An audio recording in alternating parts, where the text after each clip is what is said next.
Igreja Paz.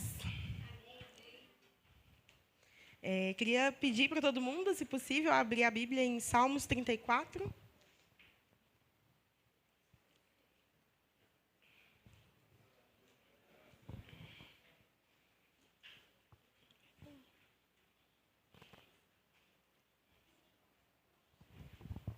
Vou pegar a Bíblia aqui, que eu vou ler um pedacinho que só tem de papel, não tem na digital.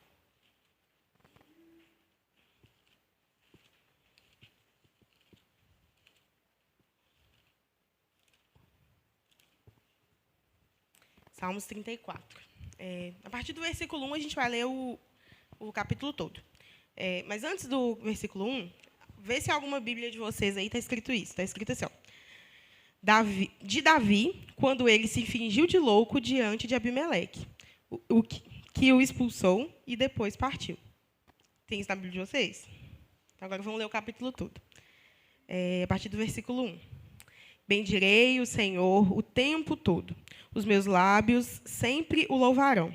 A minha alma se gloriará no Senhor. Ouçam os oprimidos e se alegrem. Proclamem a grandeza do Senhor comigo. Juntos exaltemos o seu nome. Busquei o Senhor e ele me respondeu. Livrou-me de todos os meus temores. Os que olham para ele estão radiantes de alegria. Seu rosto jamais mostrará decepção. Este pobre homem clamou, e o Senhor ouviu, e o libertou de todas as suas tribulações. O anjo do Senhor é sentinela ao redor daqueles que o temem e os livra. Provém e vejam como o Senhor é bom. Como é feliz o homem que nele se refugia. Temam o Senhor, vocês que são os seus santos, pois nada falta aos que temem. Os leões podem passar necessidade e fome, mas os que buscam o Senhor de nada têm falta. Venham, meus filhos, ouçam-me. Eu ensinarei a vocês o temor do Senhor. Quem de vocês quer amar a vida e deseja ter dias felizes? Guarde a sua língua do mal e os seus lábios da falsidade. Afaste-se do mal e faça o bem. Busque a paz com perseverança. Os olhos do Senhor voltam-se para os justos e os seus ouvidos estão atentos ao seu grito de socorro. O rosto do Senhor volta-se contra os que praticam o mal, para apagar da terra a memória deles. Os justos clamam. O Senhor os ouve e os livra de todas as suas tribulações. O Senhor está perto dos que têm o coração quebrantado e salva os de espírito abatido. O justo passa por muitas adversidades, mas o Senhor o livra de todas. Protege todos os seus ossos, nenhum deles será quebrado. A desgraça matará os ímpios, e os que odeiam o justo serão condenados. O Senhor redime a vida dos seus servos. Ninguém que nele se refugia será condenado.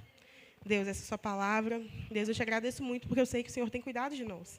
Deus, que em nome de Jesus a gente consiga entender e nos colocarmos, Pai, na posição de justos, filhos seus, pessoas que escolheram viver uma vida com o Senhor. Pai, em nome de Jesus, abre os nossos olhos, os nossos ouvidos, e que seja tudo para a tua honra e glória. Em nome de Jesus. Amém. Eu achei engraçado que quando eu li primeiro o capítulo, né, e falei, não, eu vou pregar o capítulo. Aí eu fui pesquisar estudos sobre, e aí eu vi a observaçãozinha que tem em cima. O capítulo em si é maravilhoso, né? Mas toda vez que a gente pensa alguém que faz um capítulo, escreve um pedaço da Bíblia, sempre parece que é alguém que está em um momento de contemplação, né? Maravilhado com a presença. E quando eu fui ler o que está escrito nas pequenas letras, fala de que Davi tinha acabado de fingir de louco para fugir. E logo depois ele escreve esse salmo. Essa parte que ele finge de louco está escrito lá em 1 Samuel. Quem quiser ler, depois lê 1 Samuel 21, que está tudo lá explicadinho. Mas, em resumo, Davi fugia de Saul. Ele chegou numa cidade, e aí, para conseguir arma e alimento, o que ele fez? Ele mentiu, né, gente? E estava certo? Não estava. Não existe base bíblica para poder mentir e dar parabéns para o cara que mentiu. Então, ele pecou, gente. Né? E depois que ele peca de novo. Aí ele finge de louco para poder conseguir fugir da cidade, porque tinha o pessoal de Saul lá. E aí ele vai para outra cidade, aí ele vai para a caverna de Adulão. Não sei se vocês já ouviram falar. E aí segue a vida de Davi. Mas aí agora eu vou falar sobre o Salmo. E por que eu queria falar essa parte? Porque, por muitas vezes, quando a gente cai, ou em pecado, ou a gente vacila, a gente ou não se sente digno da palavra, ou a gente só foge mesmo, né? E todas as vezes em que eu vejo os vacilos de Davi, eu percebo o porquê que ele era segundo o coração de Deus. Não era porque ele não errava, mas é porque ele tinha facilidade em se arrepender. Facilidade em entender que aquilo não era para ele. E, por muitas vezes, a gente vai ver ele errando, né? Mas, por todas as vezes, a gente vai ver ele se arrependendo. E isso eu achei uma dádiva. Vamos abrir a Bíblia em Salmo 34 de novo? Queria ler e falar um pouco sobre esse salmo, porque falou muito comigo.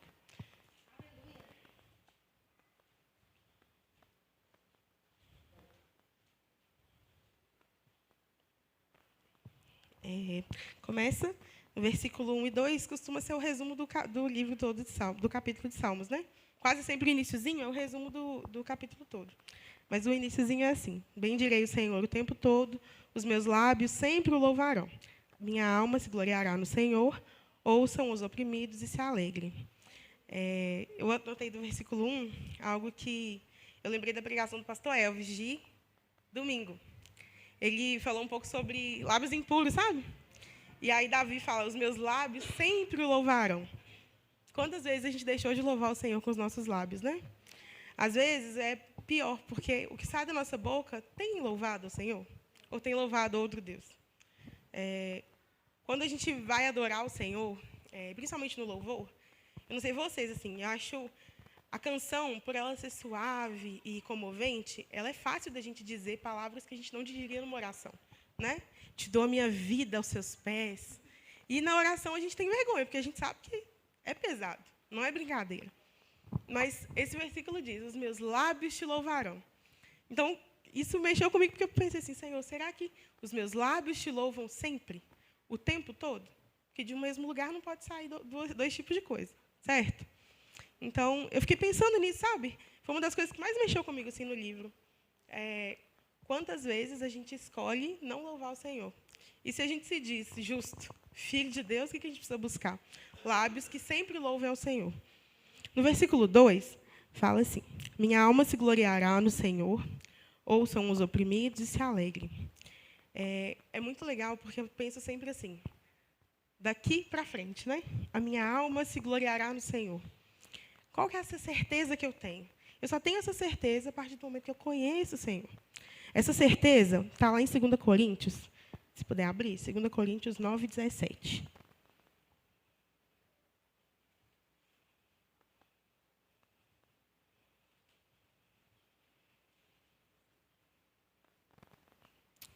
Eu anotei errado. É primeiro.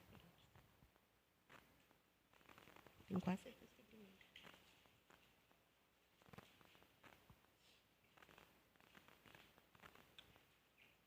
Não é. Gente, é um versículo que fala sobre a certeza das coisas que vêm do Senhor. Eu errei, eu anotei o número errado. Mas essa certeza é que, mesmo diante de uma situação difícil, diante de um problema, o Senhor está conosco. Esse versículo lá em Salmos, ele fala que a gente vai se alegrar e a gente vai louvar Ele. E em todo esse salmo, por isso que eu tenho muita dificuldade, às vezes, de cantar o louvor todo, porque eu me envergonho do meio em diante. Porque todo o salmo fala de uma vida e de uma plena certeza de algo que há de vir. E essa plena certeza só vem com o pleno conhecimento, e principalmente com a plena vivência. Dificilmente a gente vai conseguir contar um caso aqui de alguém que viveu uma vida reta e justa para sempre, a não ser Jesus, né? Todos nós já caímos, todos nós já falhamos, e provavelmente a gente vai falhar até o fim. Mas uma coisa é certeza, quando a gente tem pleno conhecimento do Senhor, a gente não cai mais nos mesmos erros. A gente não erra mais as mesmas coisas, e a gente vive uma vida de busca e de vigia, para que a gente não erre mais do que a gente já errou. Porque se o Senhor que está em nós tem nos melhorado, tem nos feito novos, a gente não cai mais nisso. Vamos para o versículo 3?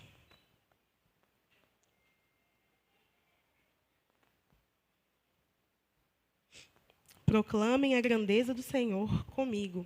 Juntos exaltemos o seu nome. Proclamem a grandeza do Senhor comigo. Se temos essa certeza, a gente só não vive, a gente fala sobre essa certeza.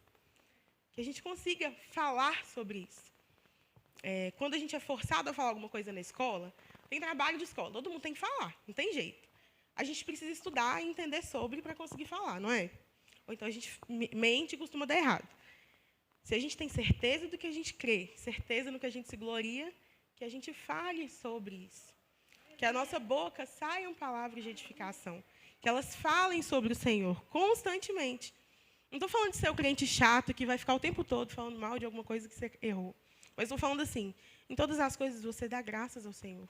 Em todas as coisas elas são glorificadas a Ele. E isso só vem de uma vivência, de um conhecimento com o Senhor. E eu não estou falando de conhecimento teológico profundo do grego e do hebraico. Estou falando de um conhecimento de oração, de joelho no chão, que vai sendo construído dia após dia, e que a palavra do Senhor vai nos ensinando. E que, provavelmente, essa oração vai te ajudar mais a entender os versículos e ter conhecimento pleno da palavra. No versículo 4, diz assim. No versículo 4, diz assim: busquei o Senhor e Ele me respondeu. Livrou-me de todos os meus temores. Como que a gente tem essa segurança, né? Todas as vezes que eu penso nos temores, eu penso quando a gente é criança. Várias vezes eu anotei comparações de quando a gente é criança. E a gente está com medo de um monstro gigante, mas ir correndo para o pai já resolve. O monstro gigante não alcança o pai, porque a gente sabe que o pai é forte, né? O pai é um adulto, então ele vai nos proteger. Nós, assim como crianças, no desespero, a gente sabe que a gente tem para onde correr. O Senhor é um Deus forte. Ele é um Deus que não vai ser vencido. Então, mediante a qualquer tribulação e a qualquer temor nosso, o Senhor está lá.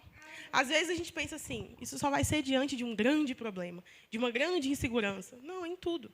Deus está conosco nos detalhes. A gente vai lendo no versículo 6 até o 8 aqui. Este pobre homem clamou e o Senhor ouviu, e o libertou de todas as suas tribulações. O anjo do Senhor é sentinela ao redor daqueles que o temem e os livra. Versículo 8. Provem e vejam como o Senhor é bom, como é feliz o homem que nele se refugia. Eu estava anotando isso e eu lembrei um negócio que aconteceu semana passada, lá em casa. A gente tem umas crianças, bom que ele está aqui, né? Pietrinho estava correndo, brincou e machucou o joelho. E ele chorava. Mas quando chegava ou a mãe ou a avó, ele abraçava e dava uma acalmada. Se saía de perto dele, chorava. E a gente é tipo assim com Deus, velho. Porque quanto mais a gente está perto de Deus, mais a gente se sente seguro, abraçado. Mas se a gente se distancia, qualquer coisa dói muito. Qualquer machucadinho vai falar, meu Deus, eu vou morrer. Eu vou perder tanto sangue que eu vou desmaiar. Aí a mãe chega e fala assim, filho, não é nada. Aí fala, não é nada. Né? Por quê? Porque a gente confia num pai. A gente confia em um Deus que é poderoso. A gente confia no pai que cuida da gente.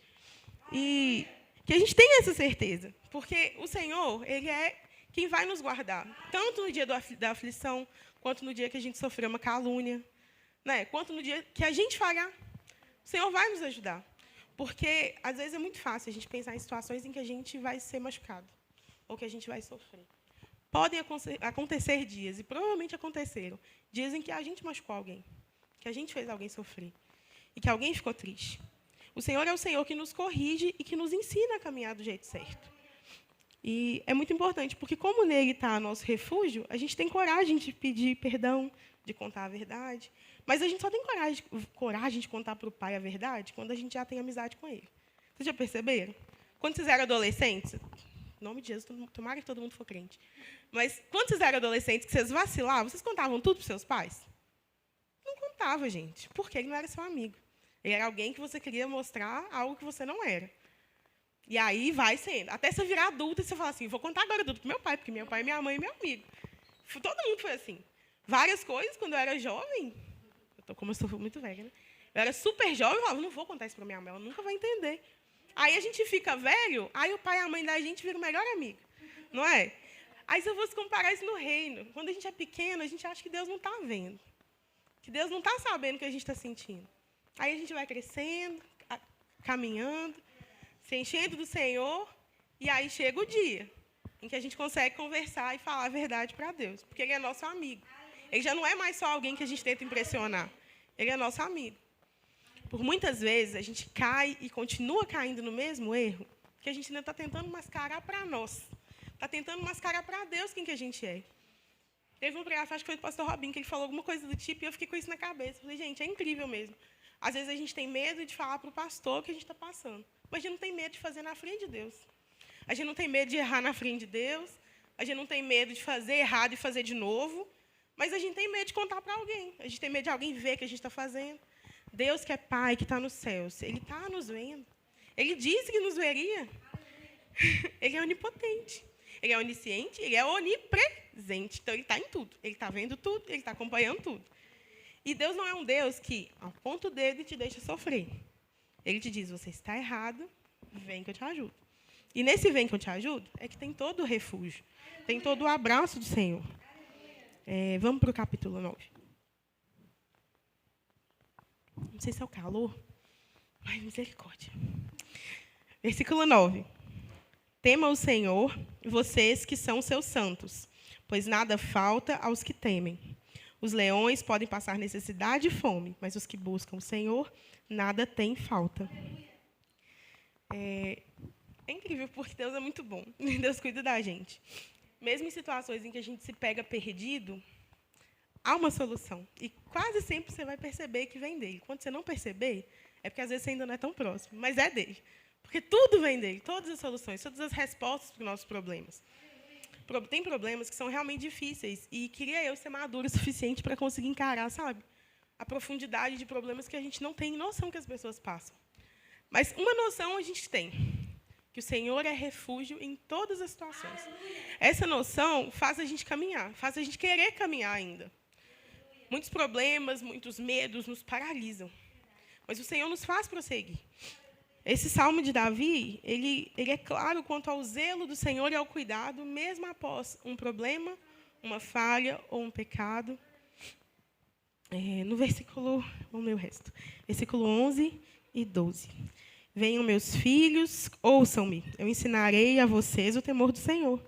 Quem de vocês quer amar a vida e deseja ver dias felizes? Guarde a língua do mal e os seus lábios de falsidade. Afaste-se do mal e faça o bem. Busque a paz com perseverança.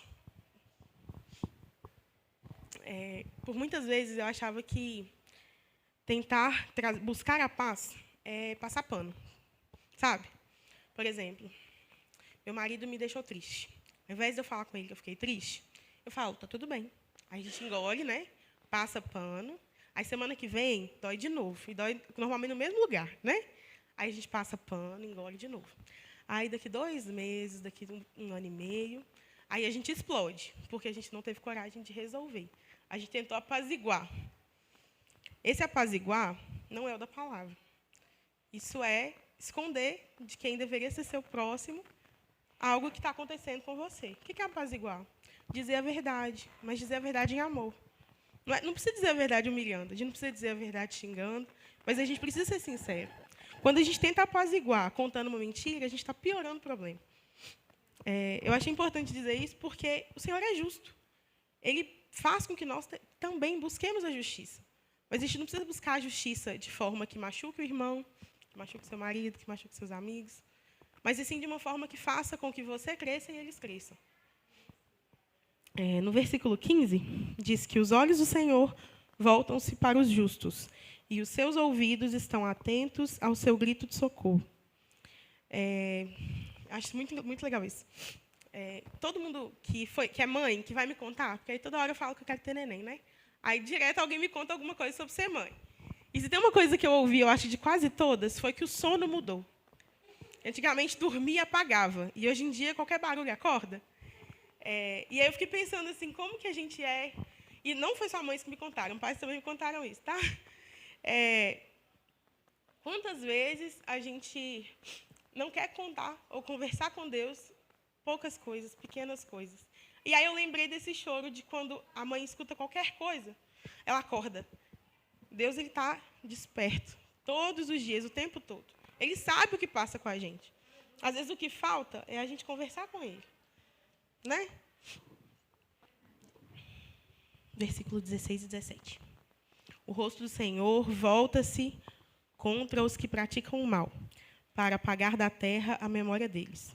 Os justos clamam, o Senhor os ouve e os livra de todas as suas tribulações. Ou seja, o Senhor responde os seus. Versículo 18. O Senhor está perto dos que têm um coração quebrantado e salva os que têm espírito abatido. Fui pesquisar o que era coração quebrantado, porque às vezes é muito simples, né, de entender. Não, um coração que está disponível mas é um coração que reconhece a sua fraqueza e que depende mais de Deus do que dele próprio. Quase sempre a gente acha que dá conta, né? A gente é ensinado a isso. Hoje, se a gente for olhar a sociedade, ela nos ensina a dar conta de tudo. E se a gente não dá conta, a gente é fraco, né? Se a gente não dá conta, a gente não é nada perto da sociedade em que existem supermulheres e super-homens, que resolvem a vida, vão na academia, cuidam de 5 filhos, têm um trabalho dos sonhos, e são maravilhosos. E o cabelo não fica feio, e a pele não dá espinha. Mas Deus não fala sobre isso. Ele fala que Ele é um Deus zeloso, que Ele é um Deus que cuida, e Ele é que dá conta de tudo. Então, que as nossas preocupações a gente consiga colocar nele, para que a gente não viva uma vida de um coração endurecido, que se põe numa armadura porque tem que ser muito forte, e não consiga entender a grandeza e a beleza do cuidado de Deus. Um coração quebrantado é um coração que consegue pedir ajuda, mesmo que sejam coisas pequenas. Teve uma vez que eu estava em uma igreja, eu era mais nova, e foi uma menina que ela era muito fofinha. E ela subiu para contar um testemunho. E, em resumo, o testemunho dela foi: eu estava com muita fome, eu não contei para ninguém, e eu estava dentro de um ônibus, e uma pessoa desconhecida me deu um potinho de iogurte. E ela contou isso para a gente, maravilhada. E vários jovens começaram a rir. E eu assim, ai, gente, que bonitinho. Ela pediu para Deus. Ela falou: Deus, estou com fome. Aí Deus, alguém deu um iogurte para ela. São os pequenos milagres. É o zelo do Senhor. É uma prova de que Ele ama. É uma coisa pequena, gente. Mãe sabe que está com fome. Aí vai lá e te dá um negocinho e fala: não quero não. Aí depois você pega. Deus sabe. É zelo, é cuidado. A gente, às vezes, se impressiona com grandes milagres, né? Mas o pequeno milagre de cada dia nos faz firmar no Senhor. O pequeno milagre, às vezes, não vai ser um iogurte que alguém vai te dar de presente. Mas, às vezes, vai ser uma coisa que você vai ler na palavra e que vai mudar seu dia. Vai ser algo que você vai orar e que o Senhor vai te mostrar durante o dia que você precisava ter orado de manhã. Vamos na sequência. Versículo 19.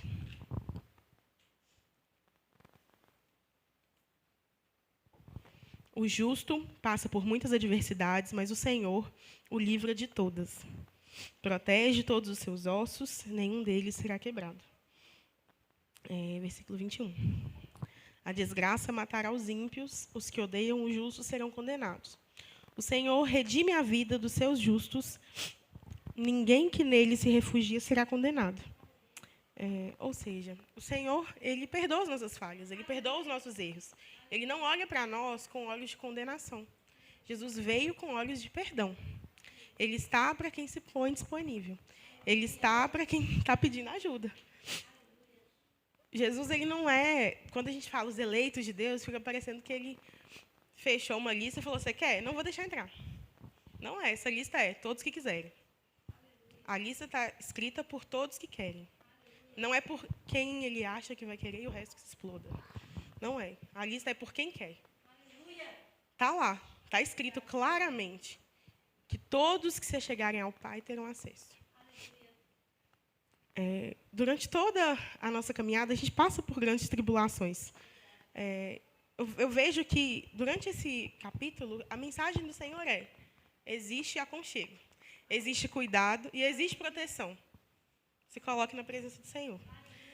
Quando a gente está fraco, quem deixa a gente forte é o Senhor. Quando a gente está triste, quem nos deixa felizes é o Senhor. Quando a gente está sozinho, Ele é a nossa companhia, Ele faz a gente se lembrar que Ele está sempre conosco. Então, a gente não tinha por que se sentir sozinho.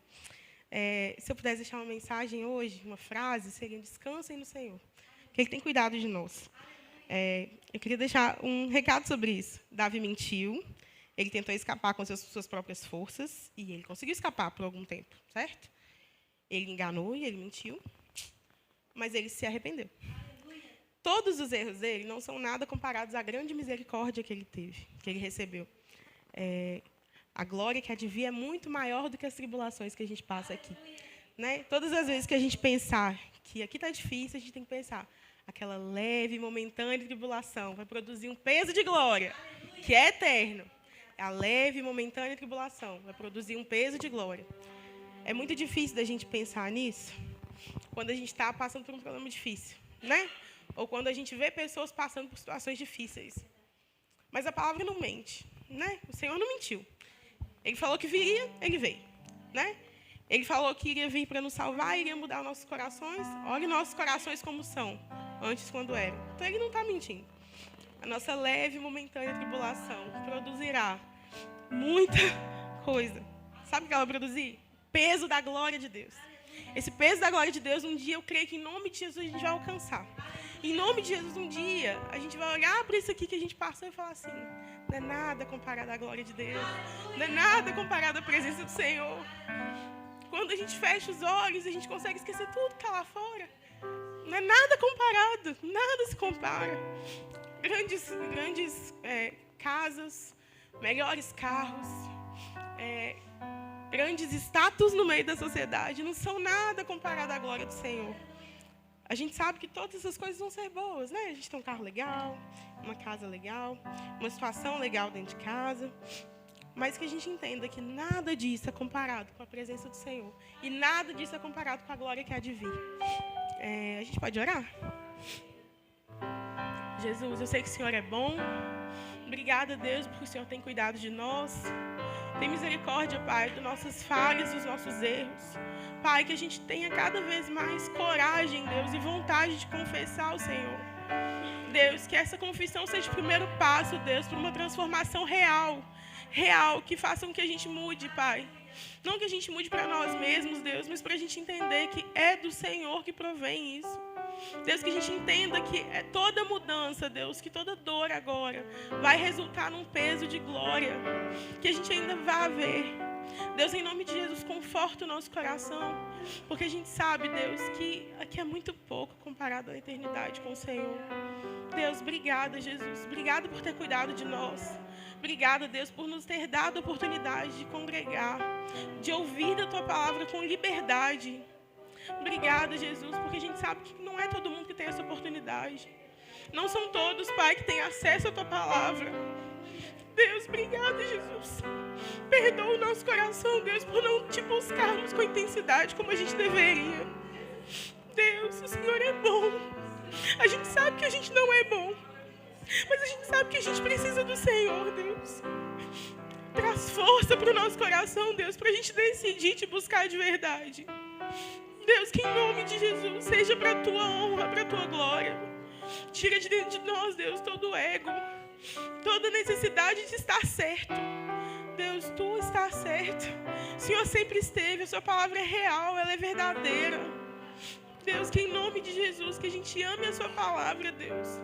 Que cada vez mais essa palavra nos faça amar mais o Senhor, Deus. O Senhor fez os céus, fez a terra, nos fez. O Senhor nos criou, Deus. Obrigada, Jesus, em nome do Senhor. Amém.